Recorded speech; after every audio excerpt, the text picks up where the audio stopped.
welcome back to my channel. We got a little bit of a different scenery today. I'm taking my husband's car around, but so last week y'all really enjoyed the video that I posted, the frittata recipe that I had actually made for my students. So I thought I'd give you guys another one this week. Some of y'all actually tried it. I had 2 people who actually tried it, and I got a picture of one, so I'm gonna post a picture right over here. If you guys end up trying any of the recipes that I post, I really appreciate it if you send me pictures. You can send them to me via Instagram, DM me, whatever. I reply to my DMs. So this week we're still in the breakfast unit in my class, and the last recipe they worked on is a blueberry streusel muffin.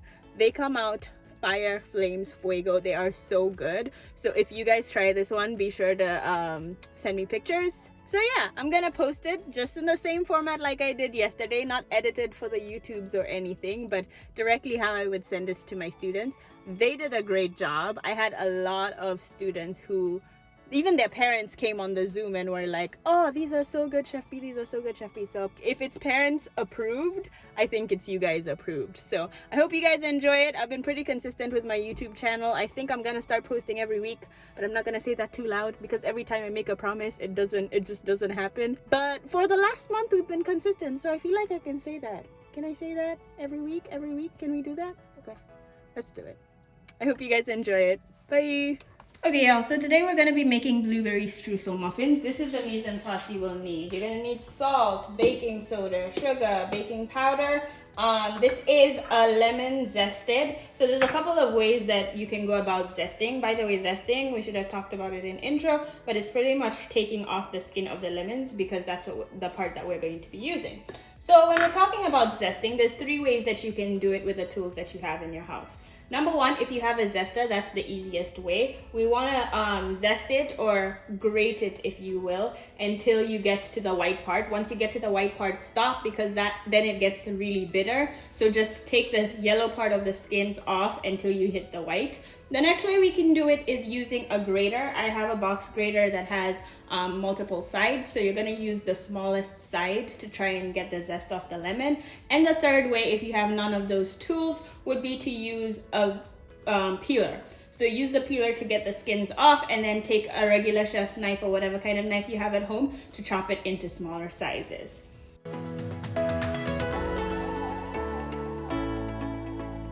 Moving on, we have all-purpose flour, milk, vegetable oil. I already went ahead and took my 1 egg and already beat it because we're gonna need 1 beaten egg. And then I have fresh blueberries. If you have frozen blueberries, that's fine. I'll explain what we're gonna do with them in a second. On the side here, not in camera, okay. So I have my muffin pan. I'm gonna use these cupcake tins or baking cups as they're called right here. And then I have my measuring bowl, my Pyrex container, and my measuring cups. If you do not have these, that's fine. Just spray them and they should be able to come out easily. But for me, I'm gonna use this because it'll just be easier to clean up later. So first things first, when we are baking, we always have to make sure our oven is preheated. This recipe goes in at 400. So I'm gonna go ahead and get that started. After that, we're supposed to combine the first 5 ingredients. If you look at your recipe, the first 5 are the flour, the baking powder, salt, sugar, and lemon zest. So I'm gonna go ahead and do that.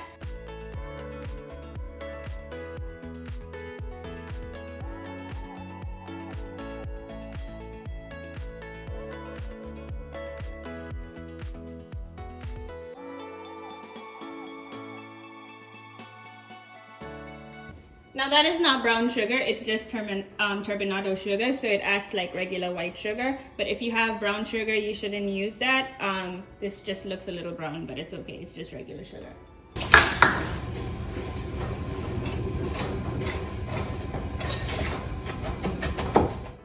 So now I'm gonna work with my wet ingredients. So I'm supposed to mix all my wet ingredients into 1 container, make sure it's combined thoroughly, and then we'll pour it into the dry. So I'm gonna go ahead and do that right now.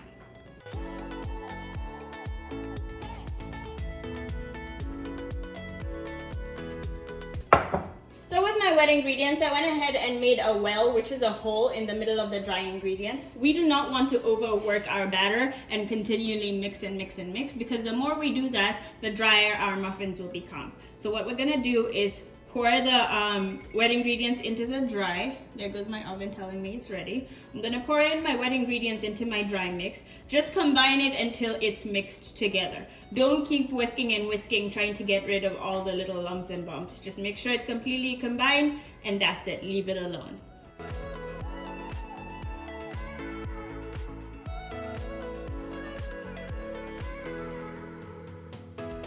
Okay. There you go, it's all combined. Like, it's not completely a light batter like a cake batter, which is nice and runny, and it's not completely like a dough, a cookie dough, which would be a little thicker. Everything is just moistened, and that's kind of how it looks. So let's work with the berries now. For the blueberries, mine are fresh, so I've just gone ahead and washed them. They're a little moist, so I want to get rid of all that moisture. That's where the flour and the sugar comes in, because it makes a nice slurry, and it makes sure that my batter will not turn purple, because we don't want a purple batter. If you're using frozen berries, you want to go ahead and rinse them out, because they tend to have even more moisture because they're frozen, and then the flour and the sugar will make sure your batter doesn't get purple. But it's very important, especially if you're using frozen berries, to make sure they're nice and drained, so that we're not having a purple batter and we just have specks of purple going through. I do not have a tablespoon measurement, so what I'm going to do is use a teaspoon, and we know 3 teaspoons equals 1 tablespoon, and that's how I'm going to be doing my measurements right here.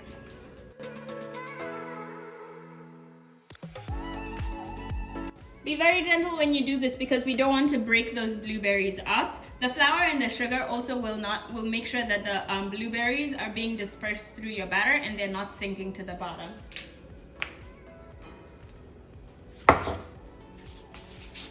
So I'm gonna go ahead and throw my blueberries into the mixture.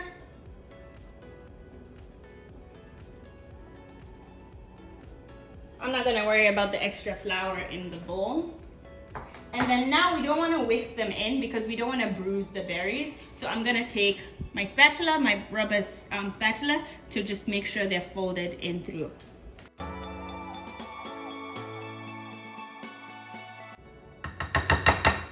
Okay, that's it.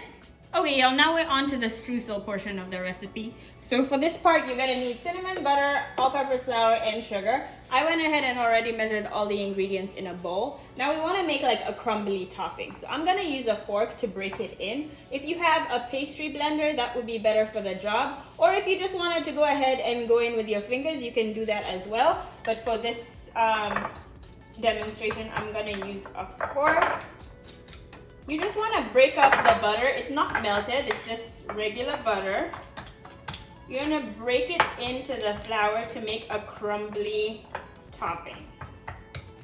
This is what your crumble topping should look like once it's done. It should look like wet sand, just like that. Sometimes the butter ends up being a little too warm. So what you want to do in that case, just add a little bit of flour, add a little bit of sugar. Because it's the topping, it doesn't need to be too precise. But this is the consistency we're going for, like a wet sand kind of consistency.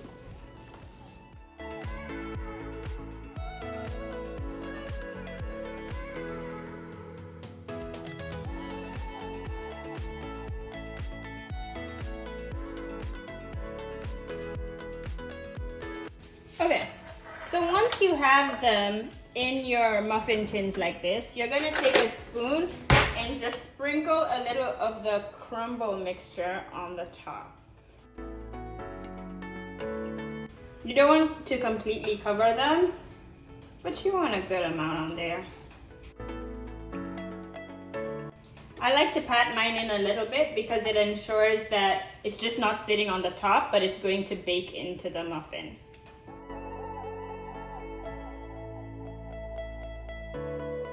Okay. So the recipe is supposed to make a dozen. I didn't quite get 12, I got 11, which is still okay. So I'm gonna do the same thing we did last week, which is take this out, fill it with water so that my muffin pan doesn't start forming weird. And I'm gonna take a wet towel and wipe all these little edges right here, because when they bake on, it's gonna be really difficult to clean. So save yourself the headache and just clean it before it goes into the oven. They should bake in 18 minutes, so 18 minutes and counting. Okay, y'all, I just went ahead and took out my muffins from the oven. Like you can see, when the blueberries heat up, they pop a little bit. But because my batter was not purple, I know I'm not gonna have a purple batter through and through. It's just gonna be a little bit of blueberry marbling. I went ahead and tested them with a fork, like you can see right there. And that's how they look when they come out. Now, I could have gone a little bit heavier with a streusel on top, but they still don't look bad. So that's how they should look once they are done. Happy baking, y'all.